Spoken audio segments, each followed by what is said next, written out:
Lok Sabha election കഴിഞ്ഞപാടെ എല്ലാവരുടെയും ഒരു ചോദ്യമാണ് ശോഭാ സുരേന്ദ്രനെ എന്ത് സ്ഥാനത്തിലേക്കാണ്, എന്ത് പദവിയിലേക്കാണ് നരേന്ദ്രമോദി നിയമിക്കുക എന്ന കാര്യത്തിൽ.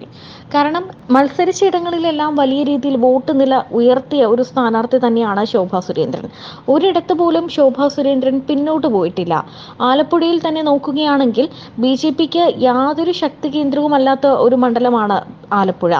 അവിടെ സ്ത്രീപക്ഷ വോട്ടുകളും ജാതി വോട്ടുകളും ഒക്കെ ഭൂരിഭാഗവും പിടിക്കാൻ ശോഭാ സുരേന്ദ്രന് സാധിച്ചിട്ടുണ്ട്. മത്സരിച്ച ഇടങ്ങളിലെല്ലാം അങ്ങനെ മികച്ച പ്രകടനം കാഴ്ചവെച്ച ശോഭാ സുരേന്ദ്രന് RSSും വളരെ നല്ല രീതിയിലാണ് വാഴ്ത്തുന്നത്. BJPക്ക് വേണ്ടി അഹോരാത്രം പ്രവർത്തിക്കുന്ന ഒരു പ്രവർത്തക തന്നെയാണ് ശോഭാ സുരേന്ദ്രൻ. കഴിഞ്ഞ ദിവസം ലോക്സഭ സത്യപ്രതിജ്ഞയ്ക്ക് പിന്നാലെ ശോഭാ സുരേന്ദ്രനെ മോദിയും അമിത്ഷായും ഡൽഹിയിലേക്ക് വിളിച്ചു വരുത്തിയിരുന്നു. അത് എന്തിനാണ് എന്ന കാര്യത്തിൽ BJP വലിയ ആശങ്കയിലായിരുന്നു. കാരണം BJP സംസ്ഥാന നേതൃത്വത്തിൽ വലിയ വലിയ മാറ്റങ്ങളും അഴിച്ചുപണികളും ഒക്കെ വരുന്നുണ്ട് എന്ന കാര്യം നേരത്തെ തന്നെ സൂചന ലഭിച്ചിട്ടുണ്ടായിരുന്നു. ഇപ്പോൾ ശോഭാ സുരേന്ദ്രനെ കാത്തിരിക്കുന്നത് ഒരു വലിയ നേട്ടമാണ്.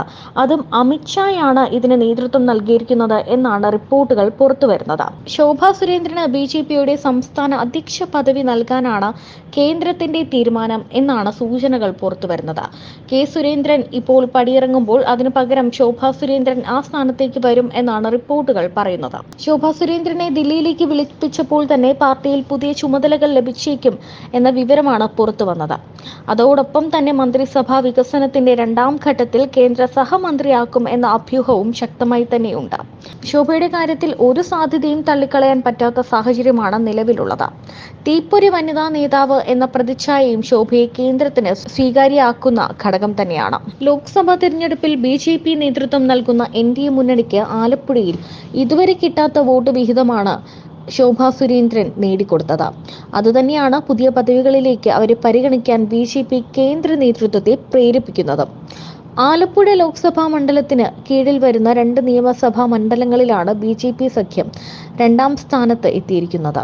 പല പ്രാദേശിക മേഖലയിലും അവർ ഒന്നാമതായിട്ടുണ്ട്. RSSന്റെയും കൂടി താല്പര്യം നോക്കിയിട്ടാണ് ശോഭാ സുരേന്ദ്രനെ ഈ ഒരു പദവിയിലേക്ക് ഇപ്പോൾ കേന്ദ്രം തീരുമാനിച്ചിരിക്കുന്നത്. അതുകൊണ്ട് തന്നെ RSSന്റെ താല്പര്യം കൂടി പരിഗണിക്കുമ്പോൾ ശോഭാ സുരേന്ദ്രൻ ഈ സ്ഥാനത്തേക്ക് എത്താൻ 90% സാധ്യതയുണ്ട് എന്നാണ് വ്യക്തമാകുന്നത്.